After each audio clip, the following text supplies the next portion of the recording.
Magandang hapon po sa ating lahat. Sa mga nanood po sa unang video natin, lalong-lalo na po sa mga nag-share nito, maraming salamat po sa inyo. Sana po huwag kayong magsasawang manood sa mga walang kwentang video natin. Ano? Punta na po tayo sa agenda natin ngayon. Sa unang video po natin, natalakay natin doon yung napakataas na cost of living dito sa New Zealand. Dito naman po sa bidyong ito, tatalakayin natin ang dahilan kung bakit sa kabila ng napakataas na cost of living ng New Zealand ay napakarami pa ring mga Pilipino ang gustong pumunta dito. Bakit nga ba? O di ba? Napakalaking question mark 'yun eh. Pero don't get me wrong po, hindi lang po mga Pilipino ang gustong pumunta dito sa New Zealand. Napakarami din pong mga ibang lahi ang andito gaya ng Chinese at mga India. Punta na po tayo sa topic natin. Balik ulit. Ikaw kabayan, anong dahilan mo? Bakit gusto mong pumunta dito sa New Zealand?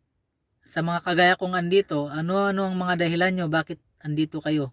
Bakit pumunta kayo dito? Ang number one po na pinakadahilan dyan ay gusto nilang maging residente dito sa New Zealand. Bakit gusto nilang maging residente dito sa New Zealand? Kasi po gusto nilang madala ang pamilya nila dito. Gusto nila makasama ang pamilya nila. Bakit gusto nilang makasama at madala ang pamilya nila dito? Kasi po napakaganda talaga ng New Zealand.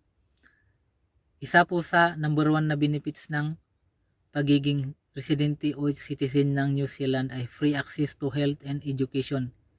Libre po ang pag-aaral ng mga bata mula elementary hanggang high school kung sa public school ka mag-aaral. Libre din po yung pagkain ng mga bata sa school. Kaya wala kang alalahanin. Maging sa college po, kung wala kang pera, pwede kang mag-avail ng student assistance o student loan pag citizen ka na. Mabayaran mo na lang po yun pag nakapagtapos ka na at nagtatrabaho ka na. Libre din po ang pagpapagamot sa ospital. Wala kang babayaran. Kahit working visa ka nga lang po dito, pag nagkasakit ka ng malubha, at kahit maoperahan ka, wala ka pong babayaran ni singkong duling. Ganun po kaganda ang New Zealand. Ganun din po ako. Ganun din po ang dahilan ko kung bakit pumunta ako dito.